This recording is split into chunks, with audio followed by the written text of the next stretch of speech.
실한 성도, 실한 공동체, 실한 시민, 이런 제목으로 2025년 신년 설교 같이 나누겠습니다. 2024년 한 해를 보내는 것이 이렇게 힘든 것인지 몰랐습니다. 특히 12월에는 권력에 사로잡힌 미치광이 무리들에 의해서 불법적인 국가계엄령이 공포되는 엄청난 사태가 벌어졌고, 그러고도 나라가 망가지든 말든, 경제가 무너지든 말든, 국민들이 불안에 떨든 말든 이를 아무렇지도 않은 해프닝으로 만들어서 어떻게든 계속해서 자신들의 기득권을 지키려고만 혈안이 된 그런 자들에 의해서 깊은 좌절을 겪으며 하루하루 우리 보내고 있습니다. 그런데다가 무안에서 제주항공기 사고가 발생해서 무려 179명이나 귀한 목숨을 잃었습니다. 그 대다수가 광주 전남의 이웃들이라서 더욱 마음이 아팠습니다. 저희 아내 같은 약사 동료도, 그다음에 우리 수복면사무소의 직원도, 같은 마을에 우리 임의진 목사님의 누나와 여동생도 한 날이 건너뛰면 참 희생자들이 여럿 나오는 거 봐서 아마 여러분들도 주변에 그런 분들이 계실 겁니다.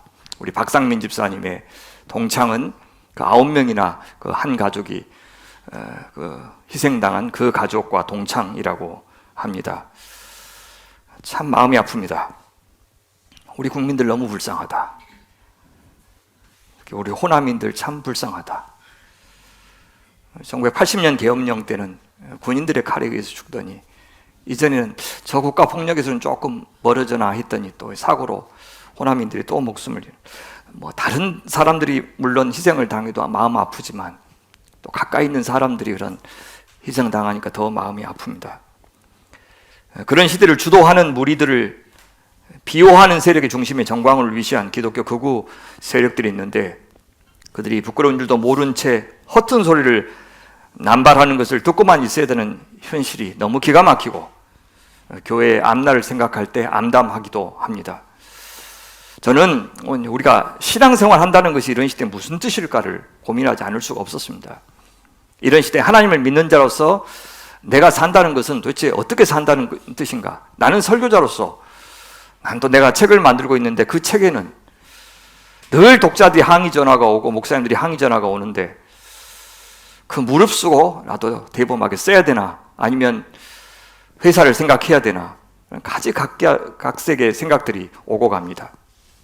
그러나 분명하게 말할 수 있는 것은 역사의 뿌리를 내리지 않는 신앙은 그건 자기 확신, 자기 최면에 불과하다는 겁니다.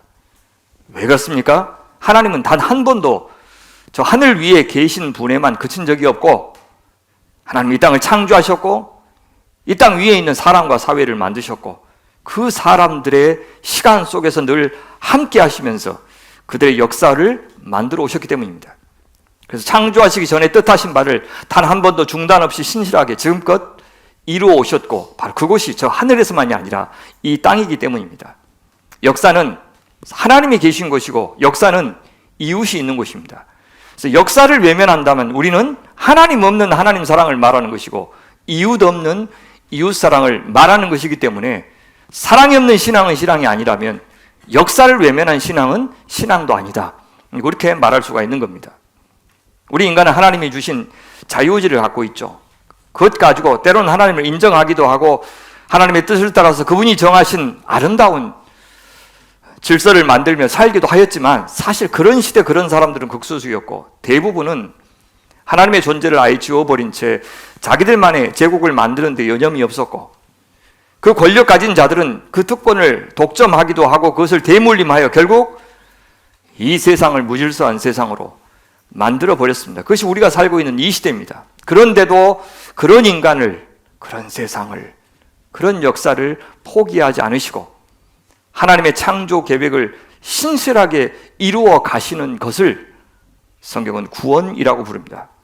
그러니까 구원이라고 하는 것이 이 땅에서 하나님 믿는 자들만 따로 골라서 저 천국 어떤 장소로 이동시키는 것이 구원이다라고 말하는 것은 성경에 어느 한 곳도 없습니다.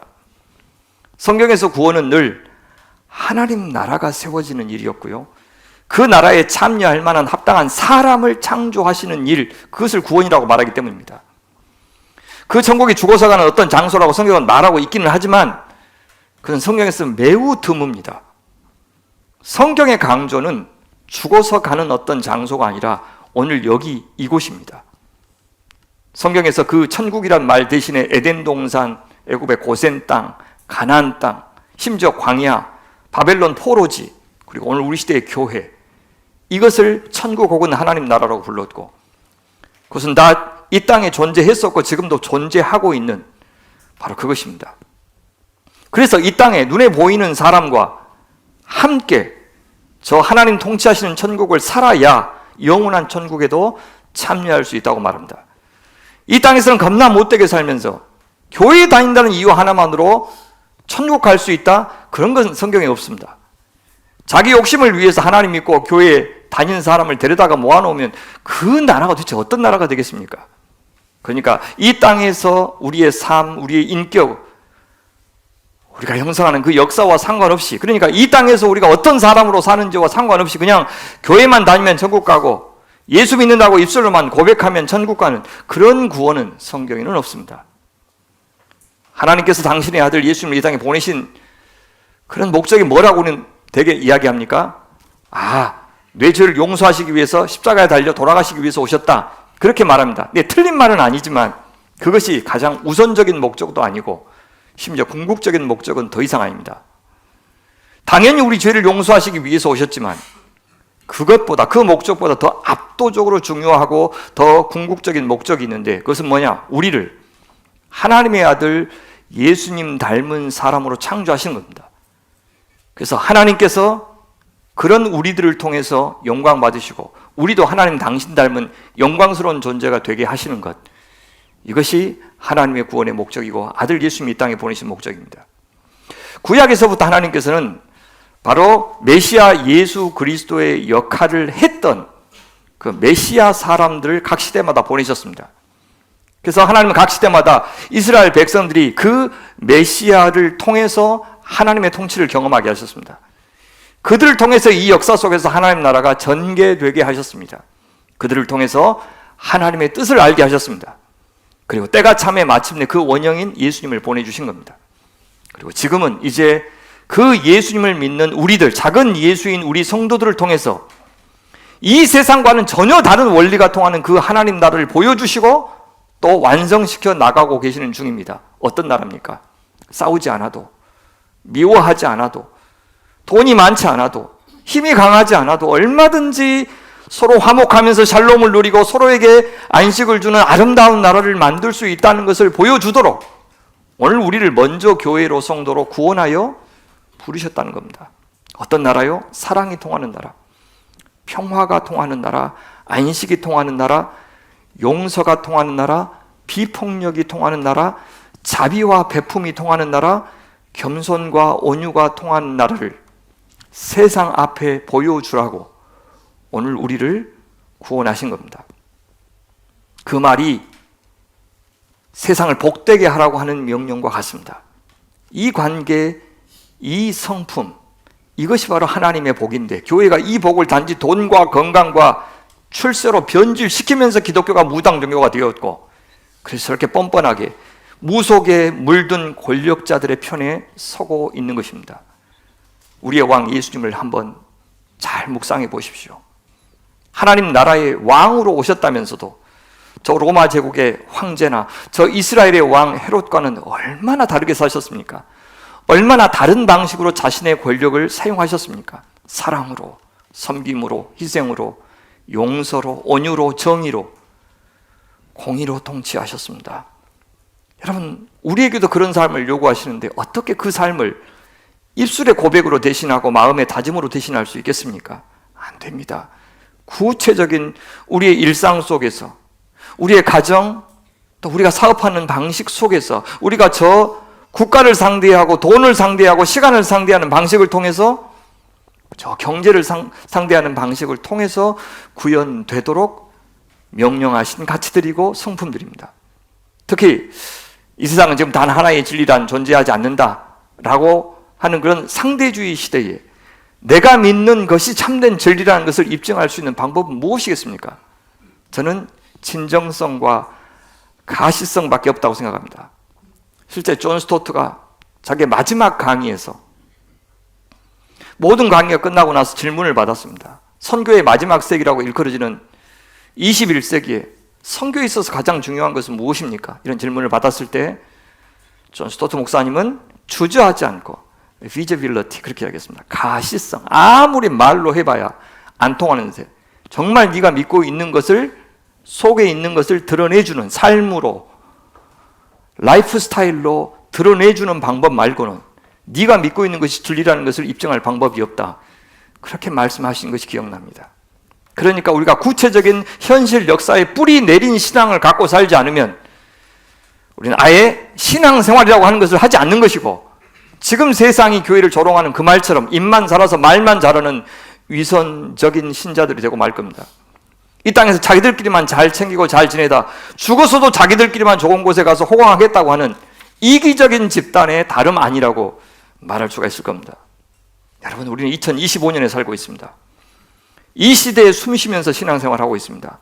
당연히 우리의 신앙에서 가장 중요한 것은 창조주 하나님이시고 모든 시간을 관통하여 살아계시는 그분과의 관계가 다른 모든 관계의 질과 또한 방향을 결정할 겁니다.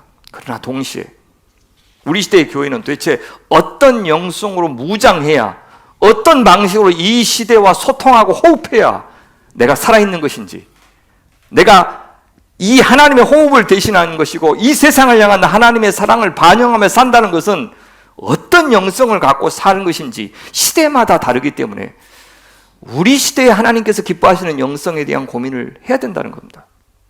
이 시대에 여기 광주에서, 아니 대한민국에서 하나님을 사랑한다? 하나님께 순종한다는 말이 도대체 어떻게 산다는 것인지를 아무도 저절로 대답을 주지 않습니다. 그래서 어떤 성도로 살 것인지를 고민할 뿐만 아니라 어떤 시민으로 살 것인지도 같이 고민해야 됩니다. 우리 자녀들에게도, 우리 청년들에게도 지금 우리 시대에 무슨 기도를 드리는 것이 하나님께서 기뻐하시는 기도고 참으로 온전한 신앙인의 초상은 무엇이다고 그렇게 말해줄 수 있는 그런 교회, 그런 어른으로 올 한 해 좀 제가 잘 준비되었으면 하는 바람이 있습니다. 당연히 우리 속 편해지고 몸 건강해지고 사업 잘 되고 자식들 장래 열리기를 바라는 사적인 소원 중요합니다. 그건 별로 노력하지 않아도 우리가 소홀히 다루지 않는 한결같은 우리의 기도 제목 될 겁니다. 그런데 거기만 머물지 말자고요. 거기서 한 걸음 더 나아가서 하나님의 관심사가 우리의 관심사, 좀 내 것 챙기지 말고 나보다 훨씬 못한 사람들, 나 하나 더 없어도 내일 살아가는데 문제 없고 죽을 때까지 먹고 사는데 문제 없으니까 더 달라고 하지 말고 하나님 없는 사람들 좀 먼저 챙겨주십시오. 좀 힘든 사람들 하나님 좀 먼저 가시고 제일 나중에 시간 남으면 좀 나한테도 오시고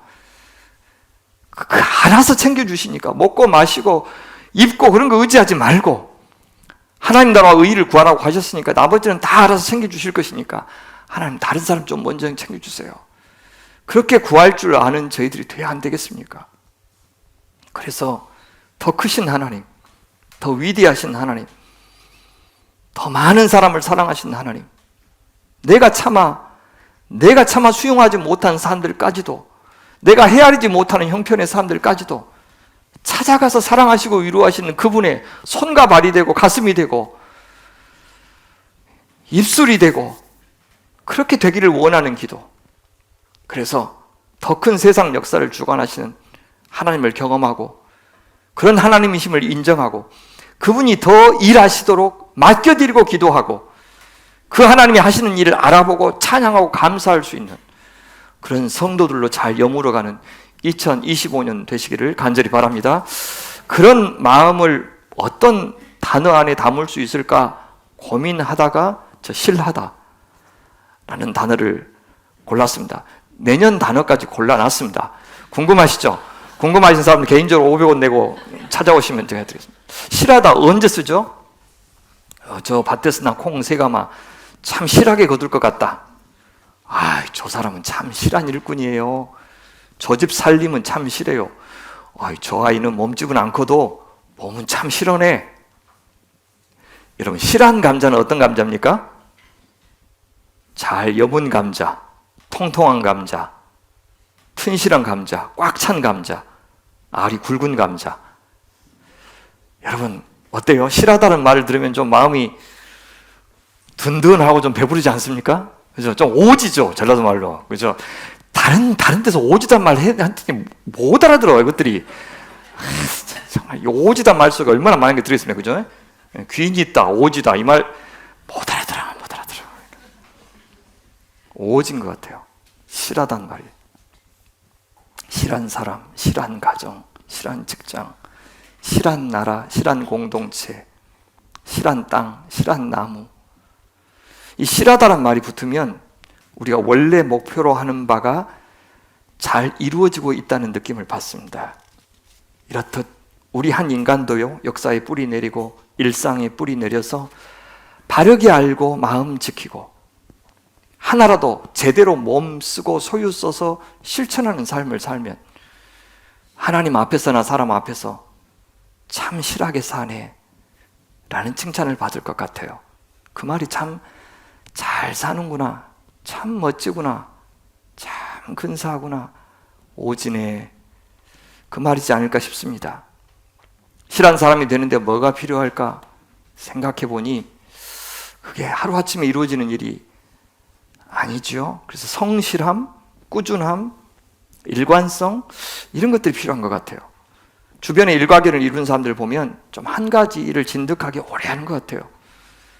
그것은 매뉴얼을 숙지하는 정도에 그치지 않고요, 완전히 몸에 습득하는 문제인 것 같아요. 그래서 예측 못한 돌발 상황을 만나더라도 몸이 기억하는 원리를 따라서 생각 않고도 즉시 움직여서 임기응변할 수 있는 단계까지 이른 거.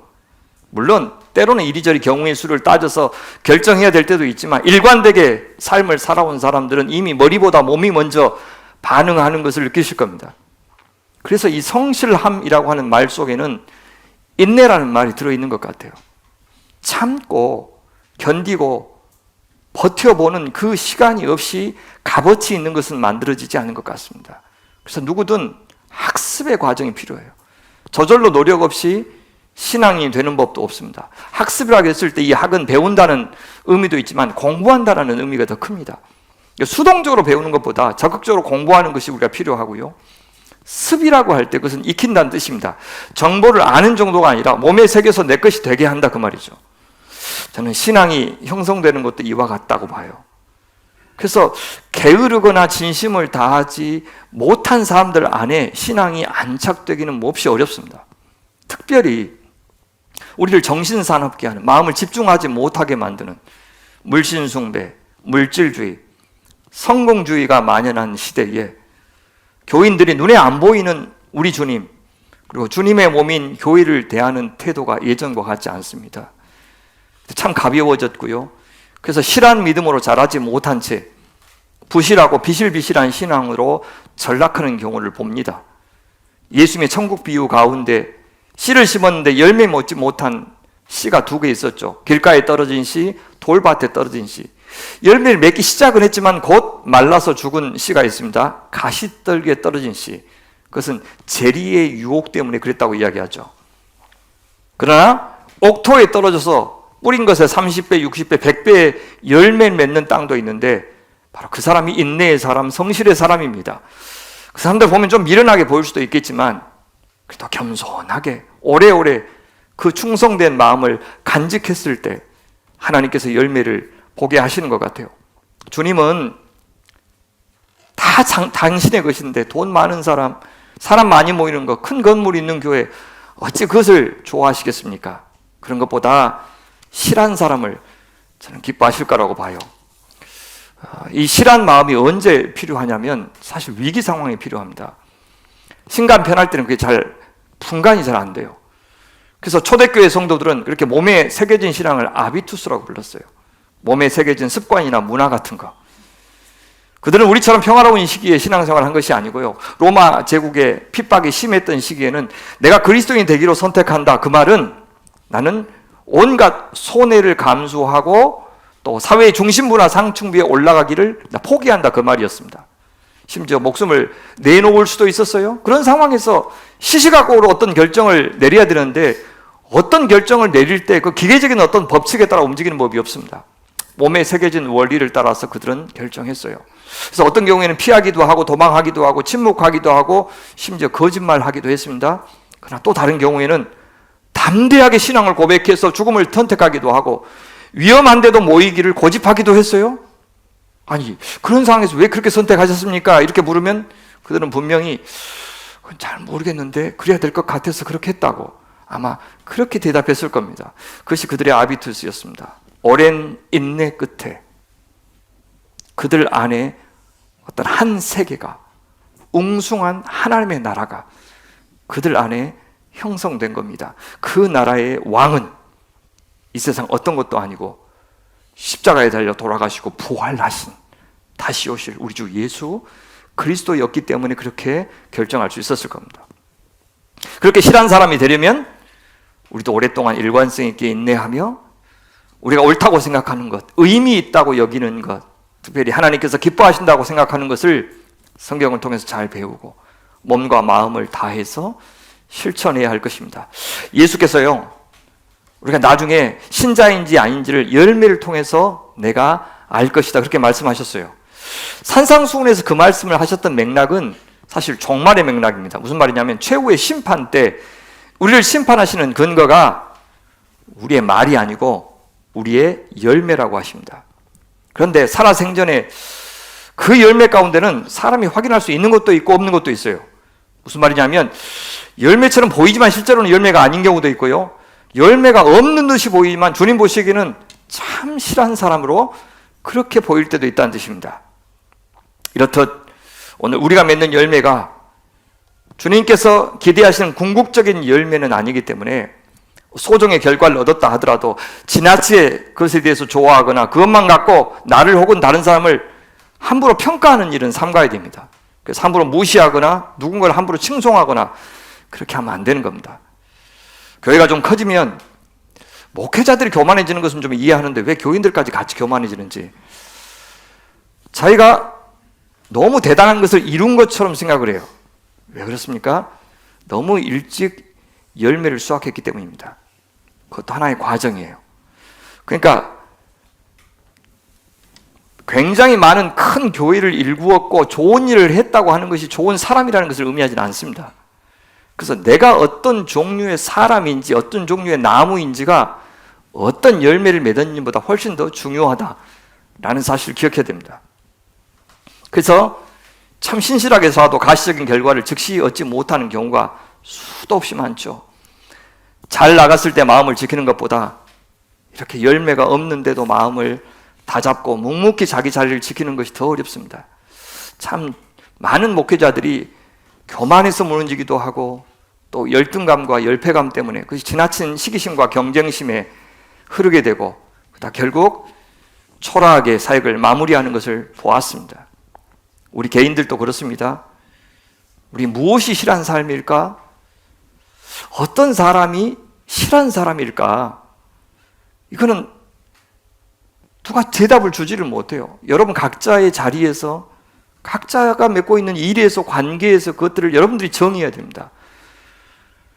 그러니까 이제부터 올해부터 그걸 묵상이라고 그러죠. 좀 생각했으면 좋겠어요. 하나님, 주께서 나에게는 어떤 열매를 이런 상황 속에서, 이런 상실의 아픔 속에서, 해도 안 되는 이런 실패 속에서, 혹은 이런 찬사 속에서 주님께서 나에게 기대하시는 열매는 무엇입니까? 오늘 이런 환경 속에 올 한 해는 저를 이렇게 인도하시는데 무엇을 보려고 그러십니까? 라고 묻고 고민했으면 좋겠어요.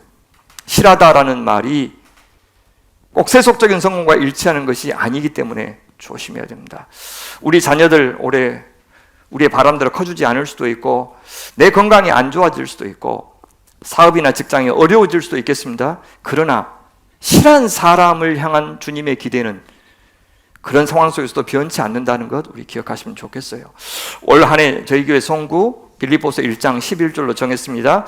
세 번역으로 읽어드릴게요. 예수 그리스도께서 주시는 의의 열매로 가득 차서 하나님께 영광과 찬양을 드리게 되기를 나는 기도합니다.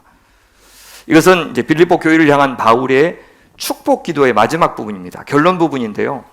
바울은 성도들이 열매로 가득 차게 되기를 기도해 주고 있습니다. 근데 어떤 열매라고 하냐면 의의 열매 그렇게 얘기합니다. 의의 열매. 바울에게 실한 사람은 어떤 사람? 의로운 사람입니다. 하나님과의 언약 관계, 약속 관계 충실한 사람, 이웃과도 소정의 약속을 잘 지키는 사람. 지금 이 나라가 이렇게 망가진 것은 각자가 자기 자리에서 자기 약속을 이행하지 않았기 때문이 아닙니까? 그것을 법을 어겼다고 이야기하죠. 그런 점에서 이 의의 열매라고 하는 것은 경건의 열매다, 그렇게 바꿀 수도 있고요. 정의와 공의의 열매다, 그렇게 바꿀 수도 있습니다. 그런데 그 의의 열매를 예수 그리스도께서 주시는 의의 열매, 혹은 예수 그리스도를 통해서 주시는 의의 열매, 그렇게 표현하고 있습니다. 우리 힘만 갖고는 그런 열매 맺을 수 없고, 왕이신 예수님, 인도자 되시는 예수님, 우리를 말씀으로 끌어주시는 그 예수님과의 관계 속에서만 그의 의의 열매를 맺을 수 있다는 뜻입니다.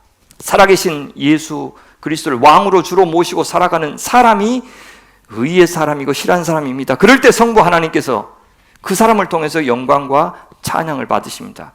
하나님께서는 우리의 의의 사람, 우리가 실한 사람이 될 때 영광 받으신다는 뜻입니다. 이 계엄 상황에서 유력한 목회자들과 교회가 하는 정말로 말도 안 되는 행태를 보면서 어찌 하나님께서 그 사람들을 통해서 영광 받으시겠습니까?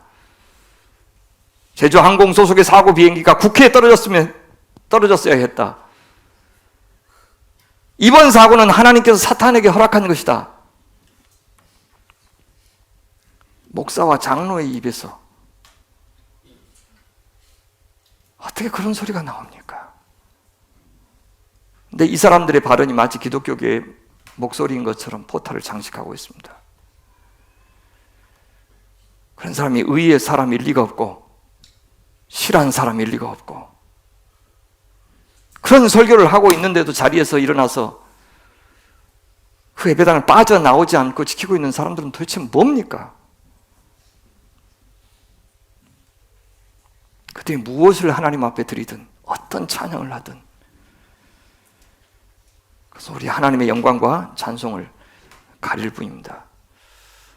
저희는 올 한 해 이 의의 열매 맺는 교회가 되기 위해서 구체적으로 세 부분으로 나누어서 좀 목회 계획을 세워봤습니다. 오늘 이 시간이 예배 시간이고 설교 시간이면서 동시에 내년 한 해의 저희의 사역에 대해서, 사역 방향에 대해서 여러분들에게 보고드리고 동의를 구하는 그런 공동회의를 겸하고 있기 때문에 사역을 좀 소개하려고 합니다. 이 실한 사람이 되기 위한 목표를 구체적으로 실천하기 위해서 하늘에는 진실, 땅에는 건실, 사명에는 절실이라고 이름을 지어봤습니다. 하늘에 진실하자는 것은 우리 모든 관계의 출발이 하나님과의 관계가 되자는 뜻입니다. 우리 모두가 하나님 앞에서 잘 살기 위해서 교회가 해야 할 일을 변함없이 잘 해나가기를 바랍니다. 세워주신 사역자들이 아무리 살펴도 여러모로 부족하지만 잘하지는 못해도 진실하기는 하겠습니다. 절대 한눈 팔지 말고 진리의 말씀을 잘 받들고요, 여러분한테 사랑하라고 당부하듯이 우리끼리도 사랑하고, 여러분 서로 겸손하게 섬기라고 하듯이 저도 다른 사역자들 열심히 섬기면서 이렇게 우리 안에서 먼저 아름다운 교회를 이루도록 애를 쓰겠습니다. 하나님 앞에서 진실한 삶을 살기 위해서 뭐 필요한 것이 당연히 예배겠죠. 우리가 공예배로, 주일날, 수요일날 새벽 예배로 지킨데 말씀 잘 준비할게요. 성도님들 부탁합니다. 이 예배 자리 잘 지켜주시기를 바라요. 여러분, 유태인들이 한 2000여 년 동안 세계 각지에 흩어져서 나라도 없이 살았는데, 그래도 그들이 정체성을 지킬 수 있었던 가장 큰 요인으로 다들 동의하는 것이 바로 안식일 준수였습니다. 그것이 그들의 정체성의 핵심이었어요. 저는 오늘 우리 성도들에게도 예배만큼이나 이 시대에 성도와 성도 아닌 사람을 구분하는 중요한 표지가 없다고 생각합니다. 그것은 성경책 들고 교회 가는 그 겉모습만 갖고 말씀드리는 것이 아니고요, 예배를 통해서 형성된 바른 가치관, 그것을 따라서 세상을 해석하고 예배에서 얻는 힘으로 사는 사람들이 바로 그리스도인이라는 뜻입니다. 거기서 얻는 힘과 해석하기 없이는 절대 이 세상과 구별되어 거룩한 산 제물로 우리 자신을 하나님 앞에 드릴 길을 저는 알지 못한다는 뜻입니다. 우리가 예배를 그렇게 지키면 그 다음에는 예배가 우리를 지켜줄 겁니다.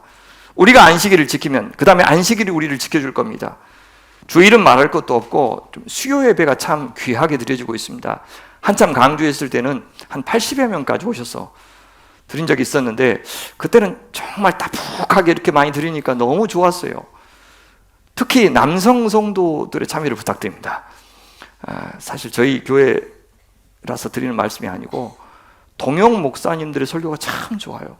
지금 당장 어디 담임으로 가셔도 충분할 만큼 이렇게 훌륭하시나, 난 저 나이 때 뭐 했지?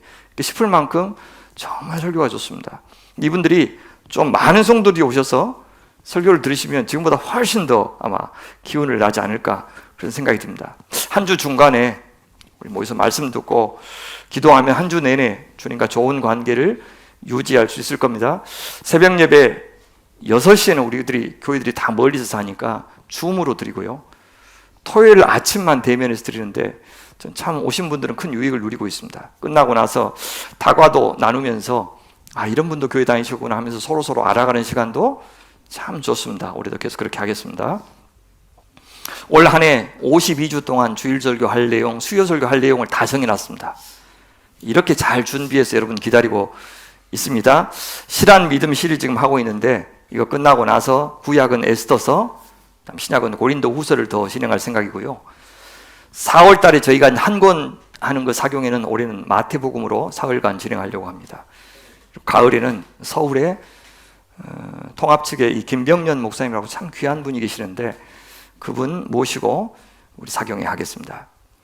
9월에 제가 연구월이 있는데 독일 가서 한 달 지낼 건데 작년 우리 사경에 오셨던 김만종 목사님 프랑크푸르트 우리 교회 가서 제가 한 달 가서 거기서 주일 설교하고 그분이 우리 교회에 오셔가지고 한 달 주일 설교하고 그래서 교환 목회 하기로 했습니다.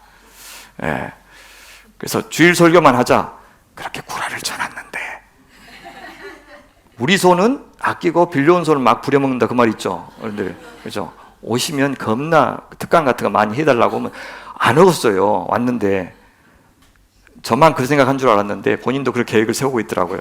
목사님 조금 서운한데 프랑크푸르트 안에 있는 그 목회자들 설교 훈련 좀 한 달 동안 시켜주면 안 됩니까? 하고 교사 훈련 좀 시켜주십시오.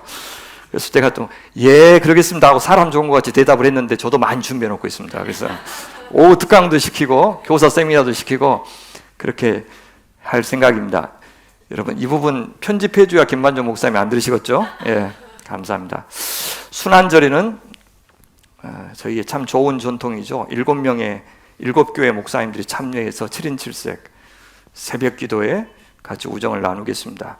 그리고 10월쯤에는 새벽 기도 나오시기는 너무 힘들어서 특별 새벽 기도에 하지 않고 저녁 기도회를 하겠습니다. 그래야 우리 성도님들이 직장 끝나고도 오실 수 있으니까 하박국 써가지고 저녁에 말씀 나누고 간절히 기도하는 그런 가을로 삼겠습니다. 올해는 특별히 한 달에 한 번씩은 온 교인이 점심 식사를 같이 하고요. 또 뜨겁게 찬양하고 오후에는 특강을 듣겠습니다. 저희 교회 참 여러 분야의 전문가들이 계시는데 성경적인 가치관으로 각 그 학문 영역에서 직업군에서 어떻게 그리스도인다운 삶을 우리가 추구할 수 있는지에 대해서 들으려고 해요. 기대하셔도 좋을 겁니다. CBS 아침에 매일 성서 강의 하는 것들은 제가 중단했지만 저희 교회 홈페이지에는 계속해서 매일 성경 본문으로 그날의 묵상을 올려드리도록 하겠습니다. 그것으로 도움 받으셨으면 좋겠고요. 본문이 길 때는 딱 한 구절, 날마다 한 구절씩 여러분 카톡으로 보내드립니다. 그래서 시간이 없는 분들은 그 한 구절이라도 붙잡고 묵상하시고 기도하시면 좋겠습니다. 우리가 이렇게 올 한 해 내내 하나님 앞에서 정결하고 독실한 마음으로 우리 잘 사랑하고 잘 섬기는 한 해가 되었으면 좋겠어요. 그래서요, 주님을 몰랐던 분들은 주님을 만나고 주님을 알아지는 역사, 주님 잘 믿고 계신 분들은 주님과의 관계가 더 깊어지는, 그래서 내가 말로 설명할 수 없는 어떤 신비의 세계가 다시 한번 열리는 그런 축복이 있기를 바랍니다. 두 번째, 땅에는 건실이라고 했을 때 이것은 성도와의 아름다운 교제를 의미합니다. 성도들 사이의 관계가 더 끈끈해지고 또 성도와 사역자들과의 관계도 더 친밀해지는 한 해가 되었으면 좋겠습니다. 올해 이제 나무가 새롭게 편성될 겁니다. 제가 2년마다 바꾸는데요. 1월 중에 편성하겠습니다. 2년 정도 되니까 이제 너무 친해져서 계속하면 안 되냐고 그런 의견도 적지 않았지만 고심하면서 새롭게 편성하기로 했습니다. 왜냐하면 1부 오신 분들은 1부만 오고 2부 오신 분들은 2부만 오시니까 나무 모임이라도 없으면 서로 사실 두 개 교회가 돼서 전혀 만나지를 못합니다. 그래서 조금 더 교제할 수 있는 기회를 더 드리고, 나이 드신 분들과 젊은 그룹들, 새로 오신 분들과 오래 다니신 분들, 또 주일만 오실 수 있는 분들과 앞서서 봉사하시는 분들 사이에 조금 폭넓게 섞이면 훨씬 더 아름다운 교제가 있을 것 같아서 그렇게 하기로 했습니다. 지난 2년 동안 나무지기들 수고해 주셔서 너무너무 감사드립니다. 또 새해 어떤 분들이 섬기실지 모르겠지만 제가 부탁하면 부디 좀 잘 받아주셨으면 좋겠습니다. 작년에는 2나무씩 이렇게 묶어서 하루 리트릿을 했는데 얼마나 좋았는지 모릅니다. 목회자가 참 부끄러울 정도로 세상에 저런 서사를 가지고 여기서 말씀을 듣고 있었다니, 신앙생활 했는데도 난 저런 사연이 있는 분인지 몰랐는데 그걸 용기 있게 말씀해 주시는 것도 너무 감사했고요. 어떤 리트릿은 정말 눈물바다, 처음부터 끝까지 시작하는 분을 우는 사람으로 시키면 안 돼요. 시작할 때 우니까 그 다음은 다 그냥 끝날 때까지 우시는데 너무너무 미안하기도 하고 좋기도 하고 그랬어요. 내년에는 이제 그럴 계획이 있는데 올해는 숲별로 좀 하려고 합니다. 숲별로 큼지막하게 그렇게 리트릿을 해서 서로 그 안에서 먼저 좀 친해지도록 그런 기회를 드리려고 생각을 합니다. 온 가족 수련회 있는데 매 2년마다 온 가족이 모이고, 그 다음에 그 중간에는 뭐 할 생각이냐면 이번엔 뭐 나무별로 모인다든지 혹은 나이대별로 모인다든지 조금 소그룹으로 모여서 한 날에 1박 2일로 하지만 다른 장소에서 조금 더 친밀도가 높도록 그렇게 수련회를 해보려고 생각을 합니다. 온 가족 체육 행사는 2년마다 하니까 올해는 하지 않고 내년에 준비해서 하겠습니다. 저희 교회가 계속 강조하고 있고 실제 많은 열매를 보고 있는 것이 소그룹입니다.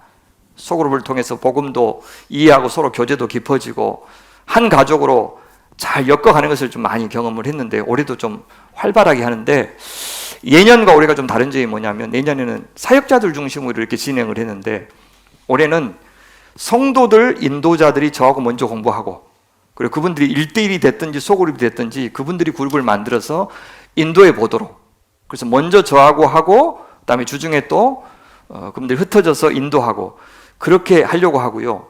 또 소그룹을 인도하기에 적합한 소그룹 교재들을 지금도 한 10종 이상 만들어 놨는데 연말에도 한 종을 만들었습니다. 그래서 교재들을 계속해서 만들어서 그 교재들을 통해서 이렇게 소그룹을 인도하도록 해드리겠습니다.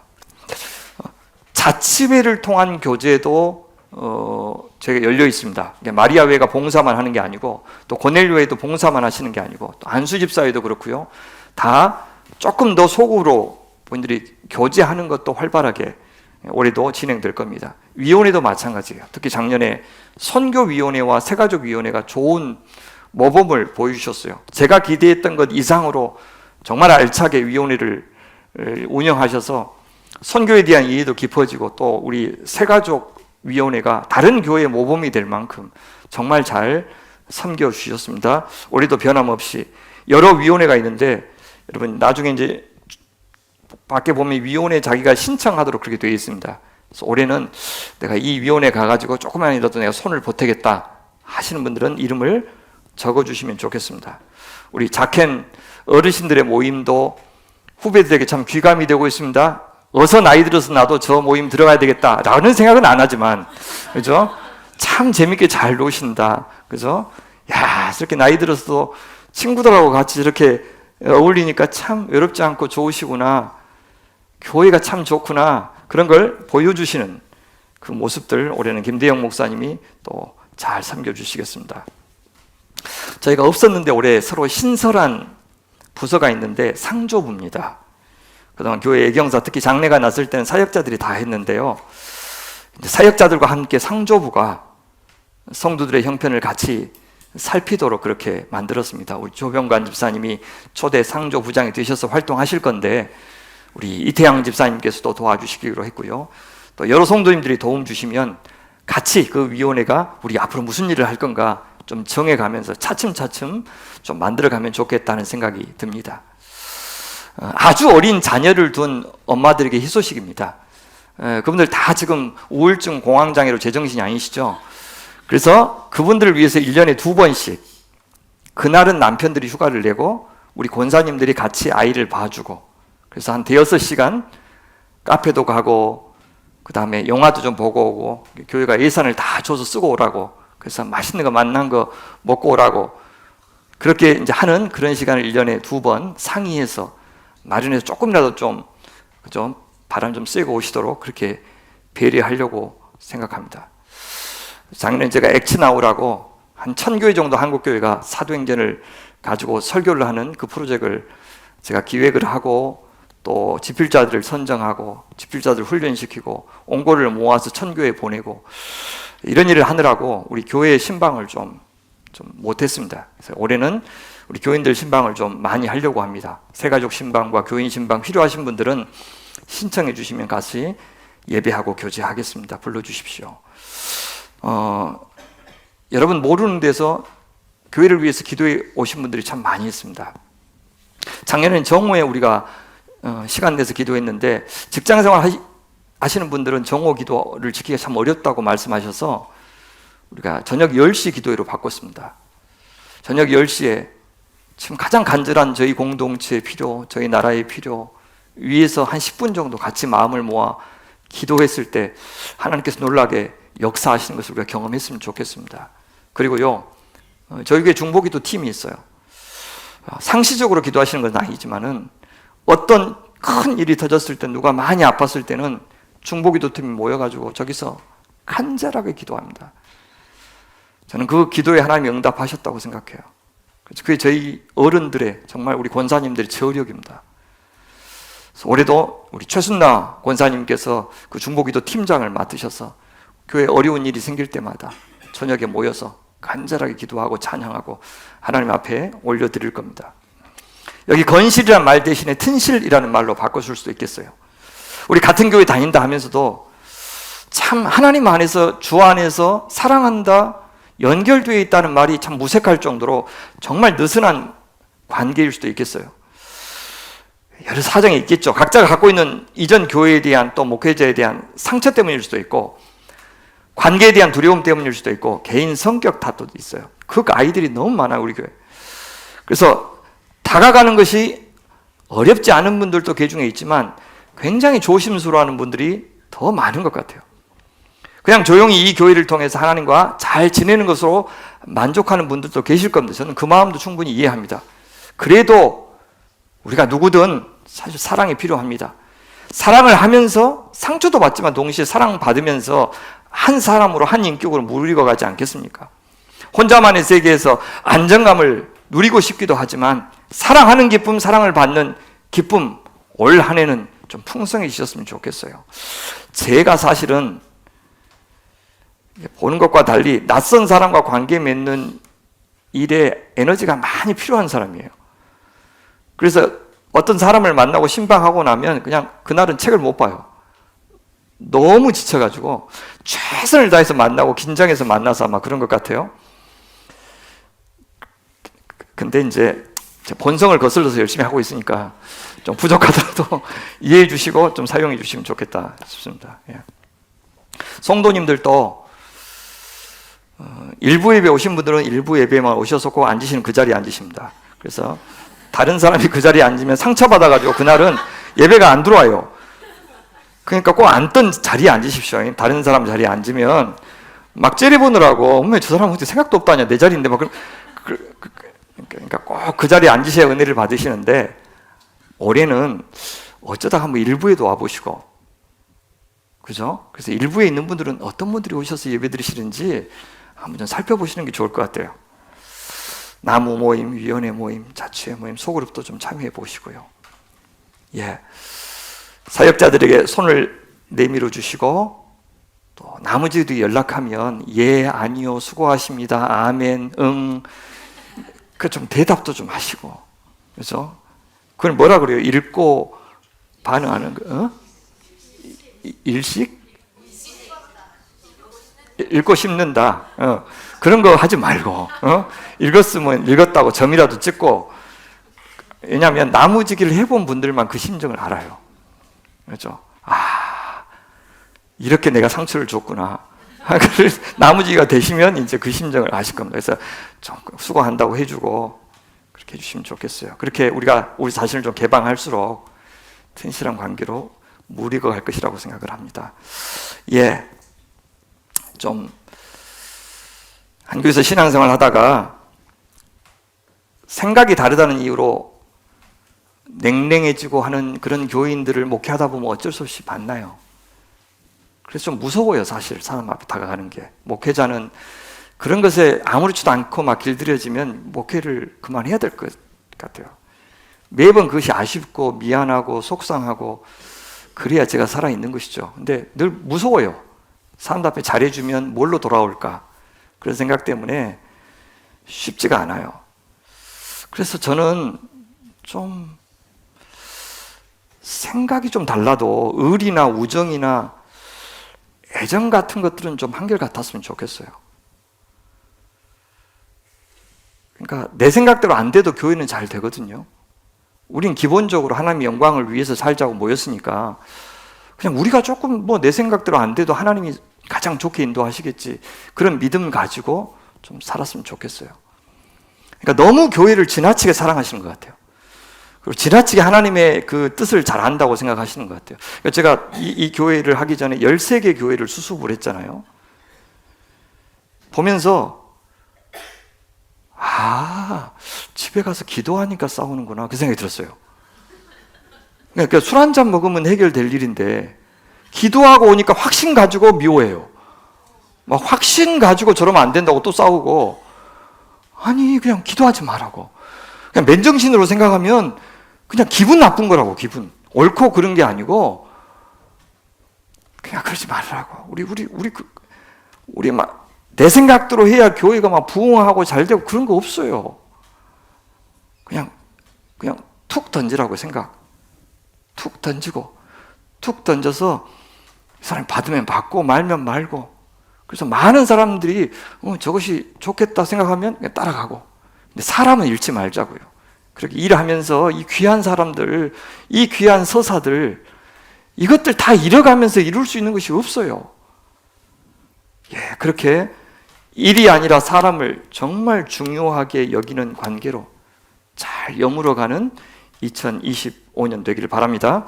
마지막에 사명에는 절실하자는 말씀 드리고 싶어요. 이것은 우리의 선교적 사명을 좀 잘 해보려고 하는 겁니다. 우리끼리만 잘 지내는 것이 아니라 우리 바깥에 있는 사람들한테도 사랑을 베푸는 교회 되고 싶은 겁니다.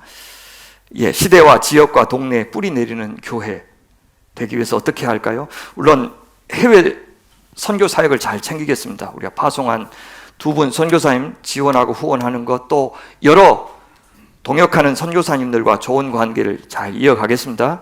올해 정무용 선교사님 적당한 시기에 또 파푸아 뉴기니아로 가셔서 와기부족 성경 번역 완성하실 것인데, 저희가 그 일도 힘 닿는 데까지 멀리 계셔도 가까이 계신 것처럼 생각하면서 잘 섬기려고 생각을 해요.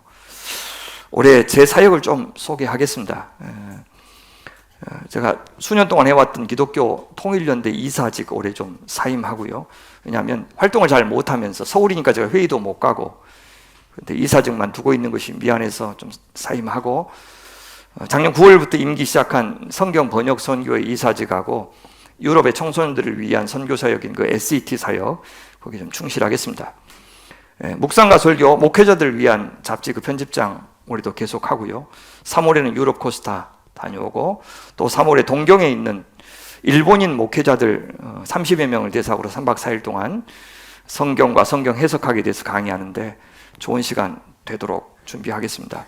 또 탈북자 출신의 8개 신학교의 신학생들이 함께 모여서 겨울과 여름마다 집중훈련을 받는데, 거기에 성경 가르치고 커리큘럼 만드는 일에 참여합니다.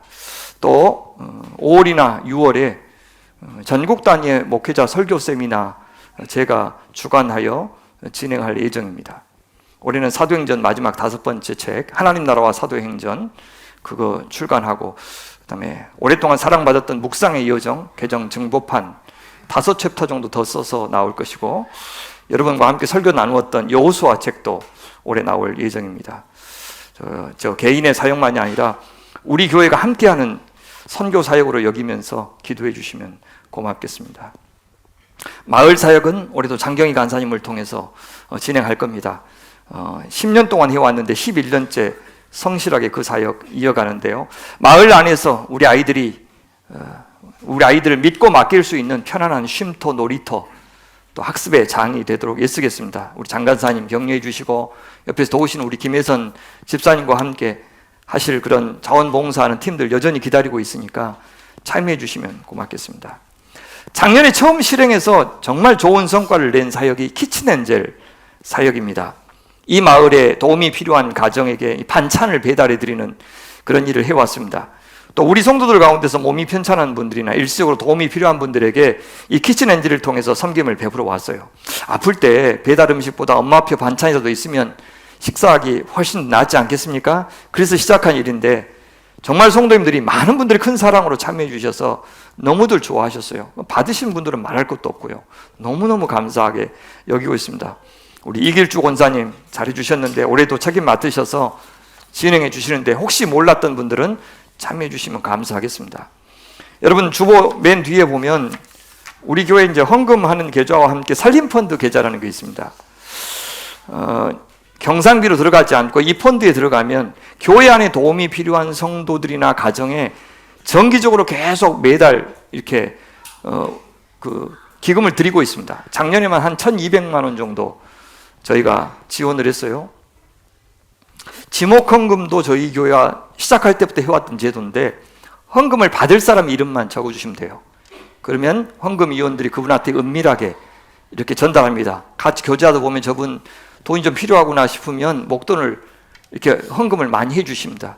그럼 누구 학비 없으면 학비도 보태고 먼 돈 없으면 먼 돈 보태고 그래가지고 큰 돈들이 오고 가는 참 좋은 그런 겁니다. 경상비 안에 구제비가 따로 있어서 그 구제비는 교회 아니든지 바뀌든지 갑자기 큰 돈이 좀 필요한 구제가 필요한 분이 생기면 거기서 우리가 충당해서 구제도 하고 있습니다. 저희 교회는 계속해서 세상 보면서 네팔이나 터키나 우크라이나나 이런 국제적인 재난이나 혹은 분쟁 지역에서 이렇게 기금이 필요할 때 교인들이 특별헌금을 해서 계속해서 도와드렸던 전통이 있습니다. 앞으로도 세상에 그런 일이 닥치면 또 성도님들에게 아뢰고 도움을 청하도록 그렇게 하겠습니다. 농어촌 교회의 목회자들에게 책을 보내는 일도 지금까지 계속하고 있습니다. 올해 진행할 또 하나의 사역이 그 나무별 바자회입니다. 물자가 너무 많이 낭비되고 있는 것이 현실이에요. 우리 아이들 커가는데 입지도 못하고 그대로 있는 옷들이 있습니다. 샀지만 너무 빨리 자라니까. 근데 나물 혹시 내가 드려도 괜찮겠습니까? 이렇게 제안하는 것이 너무 미안해요. 근데 너무 아까워요. 그래서 가끔 우리 교회가 큰 단위로 바자회를 했는데 너무 큰 단위로 하니까 일이 돼요. 그래서 날짜를 특정하지 않고 이번에는 1나무, 이번에는 2나무. 그래서 1나무에서 가져오면 내놓으면 알아서 금액을 교회에다가 입금해 주시면 그걸로 또 불우한 이웃을 위해서 기금을 쓰고 그렇게 해서 물자도 재활용하고 이 불우이웃도 돕고 하는 좋은 일을 했으면 좋겠다는 생각이 듭니다. 여러분 최근에 약간 제가 충격적인 통계를 봤는데 얼마나 사실인지는 나중에 좀 확인이 되겠지만 지금까지는 저희가 가나안 성도 우리나라에 그러니까 안 나가 그죠? 교회는 안 나가면서 자기가 그리스도인이라고 말하는 성도를 가나안 성도라고 부르는데 되게 한 200만 정도 잡았습니다. 지금 우리나라 교회 다니는 인구가 650만이거든요. 650만 가운데 200만이면 꽤 많은 숫자입니다. 근데 최근에 곧 300만에 육박할 것이라고 하는 보고가 있어요. 특히 이 계엄 사태, 그 다음에 12.7 광화문 집회 이 영향이 굉장히 크다 그래요. 젊은 사람들이 교회에서 빠져나가는 속도가 훨씬 빠르다 그럽니다. 교회가 진짜 암담한 때 그때 이 다음 세대 사역은 사실상 미전도 종족입니다. 이제는 멀리 밀림 가서 선교하는 것만이 선교가 아니라 다음 세대가 선교의 대상이 되었습니다. 감사하게도 새롭게 주일학교 선생님으로 지원해 주신 분들이 많았습니다. 새해도 잘 부탁드립니다. 청소년들을 위해서 시작한 톨스토리가 첫 번째 해였는데도 참 알차게 진행했습니다. 우리 선생님들 덕분이고 사역자들 덕분입니다. 교회 안에 은사가 있는 분들을 통해서 올해도 좋은 강의를 계속 청해서 들으려고 합니다. 작년 톨스토이를 결산하면서 일본 평화 기행을 준비했는데 무안공항에서 벌어진 이 참사의 영향으로 해외 나가는 것을 꺼려하는 가정들이 많아서 일단 보류했고요. 대신에 국내 기독교 유적지 혹은 역사 탐방으로 대신하려고 합니다. 새해도 잘 준비해서 우리 아이들 잘 양육하겠습니다. 어린이부도 약간 소망을 품었어요. 제가 늘 하고 싶었던 게 합창입니다. 합창. 우리 어린이 합창단 갖는 것을 꿈꿨는데 한번 해보려고 해요. 우리 이태민 목사님, 사모님 독일에서 유아 음악 교육을 전공하셔가지고 이제 이쪽 이사 오셨습니다. 이제 내려오셨어요. 그래서 그동안 별거 생활 했던 거 아니고 일 때문에 거기 계셨는데 이제 내려오셨어요. 그래서 늘 여기서 배울 수 있으니까 적당한 시기에 우리 아이들 합창단도 한번 해보고 싶고, 그때 우리 교회만 하지 말고 이 마을에 있는 아이들까지 해서 합창단 한번 해보면 좋겠다는 생각이 있고요. 이런 주일학교 말고도 과외 이런 교육을 위해서 필요한 기금을 우리가 어떻게 마련하냐면, 저희 그 시아턴금이 있습니다. 일주일에 1,000원 하는 헌금입니다. 그럼 1년에는 얼마예요? 막 계산 안 된 척 하시려고 진짜 1년에 52주니까 52,000원이죠. 5월 첫 주를 우리가 우리 가정의 주일로 지킵니다. 그때 1년치 52,000원을 여러분들이 1인당 헌금하시면 그 기금으로 우리 아이들 양육하는 일에 지금 사용하고 있습니다. 참여해 주시면 좋겠습니다. 우리 한평에 리트릿 센터가 있는데 그 아카데미 숨과 쉼과 여기 저희 교회가 같이 공동으로 소유하고 있는 곳입니다. 거기 마당에 화단이 있는데 화단을 다 정리하고 좀 더 넓은 운동장으로 만들 생각이고요. 위에 언덕 위에는 우리 아이들과 청소년들이 늘 캠핑을 하고 모임을 가질 수 있는 시설을 갖추려고 생각을 해요. 그래서 지금보다 훨씬 더 리트릿 센터 활용도를 높일 생각입니다. 예, 사명은 해도 되고 안 해도 되는 일이 아니고요. 이미 우리가 받은 은혜와 사랑에 화답하는 일입니다. 부르신 목적에 화답하는 것, 그것이 사명입니다. 그러니 우리 성도님들이 이 교회를 통해서 좀 회복되고 은혜를 경험하셨다면 어떤 식으로든지 이제 나의 수고를 통해서 다른 사람들이 회복되도록 참여해 주시면 감사하겠습니다. 나는 뭘 못해가 아니라 다들 하실 수 있으니까 그렇게 조금이라도 손 보태주시면 고맙겠습니다. 매주일 나무들이 돌아가면서 예배 드리도록 이렇게 청소해 주신 거 너무 감사합니다.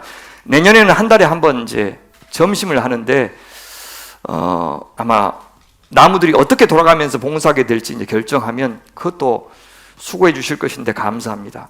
분기에 한 번은 새벽 예배 후에 마을 전체 청소, 공원 청소를 또 같이 하려고 생각을 합니다. 이렇게 할 때마다 절실한 마음으로 감당해 주신다면 저는 가장 먼저 섬기는 성도님들이 큰 기쁨을 누리고 저는 복을 누리실 거라고 믿습니다. 마지막으로 작년에 우리 담양 대전면 양곡 창구를 리모델링해서 예배당 공간을 마련하는 것을 두고 기도했고 결정했고 또 약정을 해 주셨습니다. 한 15억 정도 약정 한 3년에 걸쳐서 해 주셨는데 작년에 한 6억 5천 정도 헌금 주셨습니다. 근데 지금 우리 가려고 하는 그곳의 땅 주인 형제들끼리 이견이 있어서 아직 땅과 건물을 팔 결심을 못하고 계시는데, 오히려 부동산 경기가 안 좋아지는데 2억을 더 달라고 요구해서 거절한 상태입니다. 원래 우리가 사려고 했던 금액 이상으로는 거래할 수 없다고 못 박아둔 상태입니다. 그래서 급하지 않게 차분히 준비하고 대응하려고 합니다. 전면적으로 다른 계획을 세울 필요가 생긴다면 모든 과정 당연히 낱낱이 성도들께 아뢰고 상의하겠습니다. 절대 하나님보다 앞서지 않고 절대 성도님보다 앞서서 일을 진행하지는 않을 겁니다. 모든 이 일을 우리 안정선 장로님께서 위원장으로 계시면서 조금 더 수고해 주시겠습니다.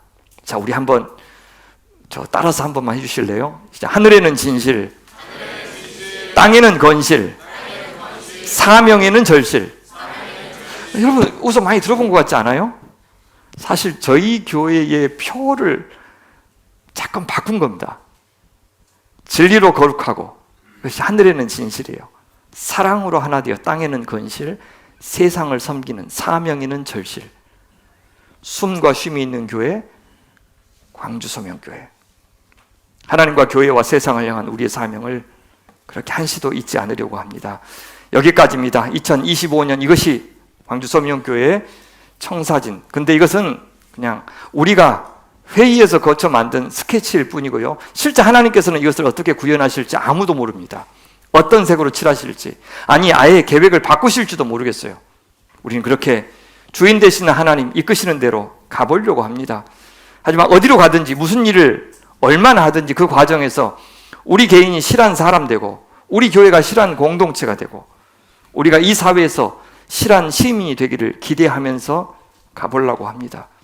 그래서 올 한 해를 다 지나면서, 지나는 과정에도 주변 사람들이 우리를 보면서 당신 더 맑아진 것 같아요, 더 고요해진 것 같아요, 더 평화로운 사람처럼 보여요, 더 알찬 사람 되었어요, 이렇게 말해주면 좋겠습니다. 하나님께서도 우리를 보시면서요, 나를 더 신뢰해 주니 고맙네, 나를 더 애정해 주니 고맙네, 나한테 더 기대를 걸어주는구나, 이제 내 말을 더 잘 알아듣는구나, 이렇게 말씀하시면 좋겠어요. 이렇게 성품, 성령의 열매, 인격의 열매 잘 맺어갑시다.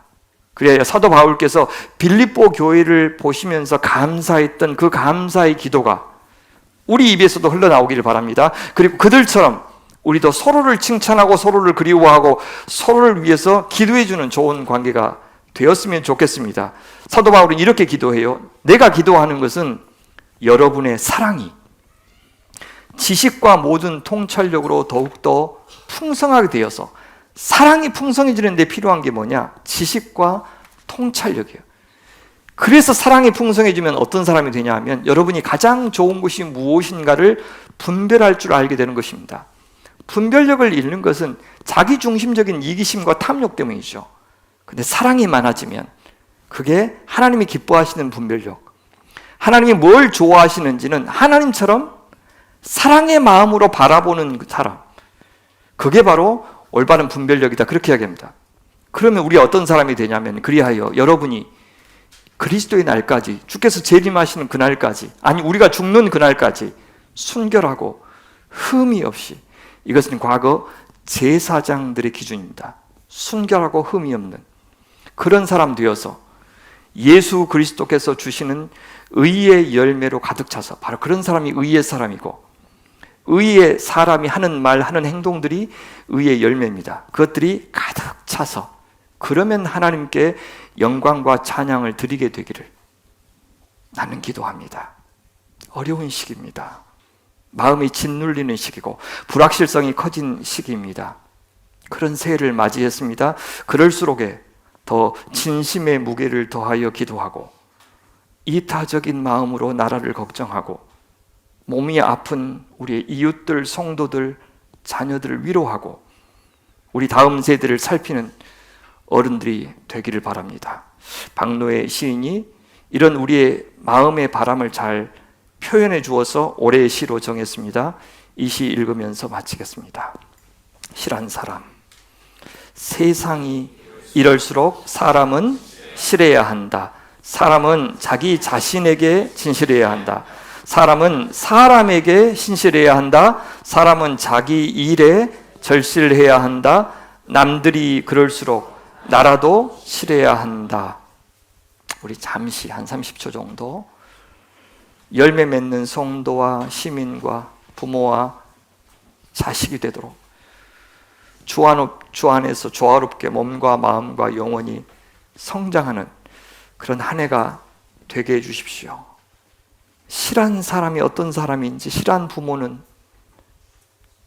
실한 집사님은, 실한 권사님은 어떤 사람인지 하나님 그 그림이 제 안에 선명해지게 해주십시오. 그렇게 주님께서 빚어주십시오. 이렇게 잠시 빌겠습니다. 사랑하는 주님, 살아계신 주님, 새해 저희가 소원하는 것을 이렇게 설교의 형식을 빌어서 나눠봤습니다. 실하다는 말 참 좋게 들리는데, 그것은 어쩌면 우리 자신과 가족과 이웃과 교회와 이 세상을 향한 우리의 바람이고 또 하나님의 바람이라서 그런 것 같습니다. 구체적으로 어떤 그림의 사람과 삶이 될지 이제 우리 각자의 삶의 조건에서 그려가 보려고 하는데, 그때 주님 도와주십시오. 하나님께 대한 약속인데 이거 선하게 받으시고 부디 주님 뜻대로 이루어 주시옵소서. 우리 주 예수님의 이름으로 기도하옵나이다. 아멘.